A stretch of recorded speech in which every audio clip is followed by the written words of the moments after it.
Sunny và mẹ chào các bạn. Đã đến giờ mẹ đọc truyện cho Sunny nghe rồi. Tối nay chúng ta sẽ đọc thêm một câu chuyện để xây dựng lòng nhân ái nhé các bé. Câu chuyện có tên là Tiệm sách của bà tóc trắng. Từ hồi đầu năm, đầu hẻm nhà Bơ có một cụ bà chuyển về sinh sống. Mọi người trong hẻm đều gọi bà là bà tóc trắng vì bà có mái tóc bạc phơ, hệt như tóc bà Tiên trong truyện cổ tích mẹ kể cho Bơ nghe. Ba Bơ bảo, lúc còn là một cô bé trạc tuổi như Bơ bây giờ, bà cụ sống ở đây cùng ba mẹ. Rồi bà lớn lên, đi học, đi làm, chuyển đi nơi khác sống, bây giờ mới quay trở lại. Chỉ cần nhìn mái tóc bạc phơ của bà thôi là biết bà đã già lắm rồi. Lưng bà hơi còng, đi phải chống gậy, nhưng chẳng mấy khi thấy bà đi ra ngoài, vì chân bà cũng đã yếu. Đi được 3 bước thôi đã phải ngồi xuống, lấy tay xoa cho đỡ đau rồi mới đi tiếp được. Bà mở một tiệm sách cũ, cho thuê sách, truyện. Bà lấy giá rất rẻ, chỉ mấy trăm đồng một cuốn, hoặc nếu có sách báo cũ mang ra đổi lại cho bà. Còn nếu không có tiền, không có sách báo cũ thì có thể đổi cho bà bằng vỏ chai nhựa. Chỉ 2 cái vỏ chai nước ngọt là mượn được một cuốn sách về đọc rồi. Bơ cũng thích đọc sách lắm, nhưng cậu bé không có tiền. Ba mẹ làm công nhân, ngày nào cũng phải tăng ca vất vả đến tối mịt, có hôm đến tận khuya mới về để kiếm đủ tiền cho 2 anh em đi học. Thương ba mẹ nên Bơ chẳng bao giờ dám xin tiền để thuê sách truyện. Bơ thèm vào tiệm sách của bà tóc trắng lắm, chỉ cần mượn một cuốn mỏng mỏng, cũ rích cũng được. Buổi tối dạy em Bum học bài xong, 2 anh em sẽ chụm đầu vào nhau đọc sách. Đọc xong, tối nào ba mẹ không phải tăng ca, Bơ sẽ kể lại cho ba mẹ nghe.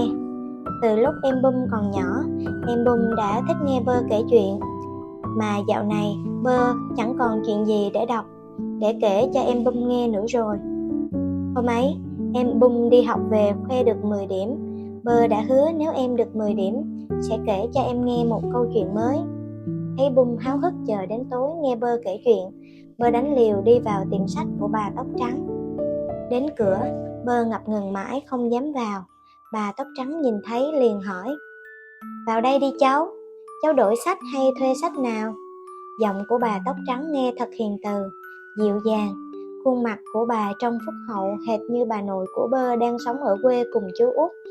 Bơ thấy bớt lo, rụt rè bước vào và nói khe khẽ, bà ơi, cháu muốn thuê sách nhưng cháu không có tiền, cũng không có sách báo cũ hay vỏ chai để đổi. Hôm nay em cháu được 10 điểm, cháu đã hứa sẽ kể cho em nghe một câu chuyện cổ tích mới, nhưng cháu hết chuyện để kể cho em nghe rồi. Bà cho cháu mượn một cuốn truyện cổ tích rồi mấy hôm nữa cháu nhặt vỏ chai trả bà được không ạ? Cháu là Bơ, con nhà ba Tuấn mẹ Huyền ở gần cuối hẻm ạ. Bà tóc trắng ngước đôi mắt kính lên nhìn Bơ, mỉm cười hiền lành. Cháu là cậu bé Bơ học giỏi, chăm làm và kể chuyện rất hay phải không nào? Bơ ngượng ngùng đỏ mặt, nó không biết phải trả lời bà như thế nào. Bà tóc trắng cũng không cần Bơ trả lời. Bà bảo, bà sẽ cho cháu mượn sách, không phải chỉ một cuốn mà bất cứ khi nào cháu thích, nhưng bà có một điều kiện. Bơ nhìn bà tóc trắng, hồi hộp chờ nghe bà nói, mỗi tuần vào chiều chủ nhật, cháu sẽ kể cho bà nghe một câu chuyện, đổi lại bà sẽ cho cháu mượn một cuốn sách. Bơ ngạc nhiên, bà ơi, bà có nhiều sách thế mà lại cần nghe cháu kể chuyện ạ? Bà tóc trắng cười, không, cháu đừng kể những câu chuyện trong sách, hãy kể cho bà nghe chuyện về trường lớp, bạn bè, những bài học cô dạy cháu. Hãy kể cho bà nghe những câu chuyện hàng ngày trên đường cháu đi học, những hàng cây mỗi ngày, tiếng chim hót, những chuyện vui của cháu. Cháu có đồng ý không? Bơ cười toét miệng, dạ, cháu đồng ý ạ. Bơ đứng nhìn mấy dãy tủ chất đầy những cuốn sách, có cuốn còn mới rực rỡ sắc màu, cũng có cuốn đã cũ ngã vàng nhưng vẫn còn đọc tốt. Bơ ước giá như được, nó sẽ ở lì trong tiệm sách của bà tóc trắng không về luôn. Xem qua xem lại mãi, Bơ chọn một cuốn truyện cổ tích có những hình minh họa màu thật đẹp.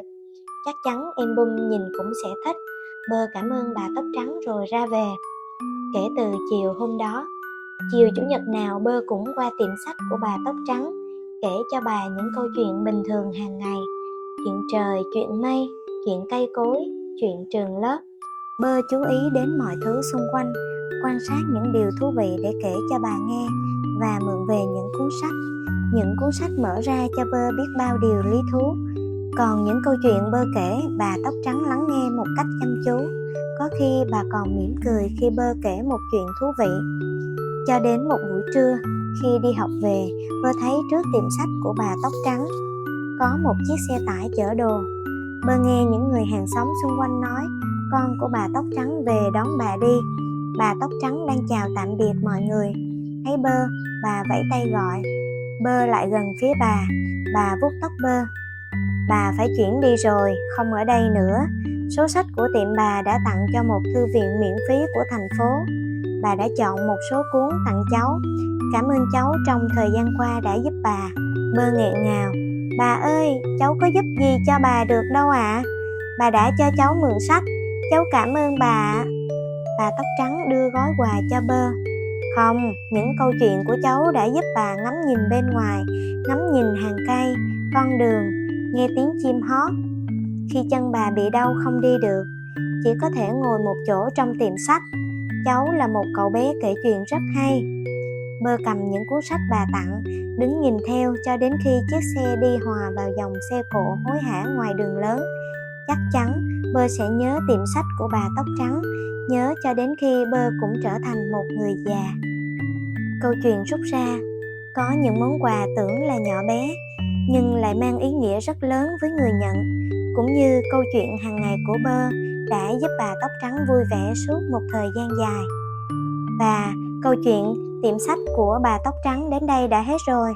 Sunny và mẹ tạm biệt các bạn. Hẹn gặp lại các bạn vào tối ngày mai lúc 9 giờ nhé. Good night.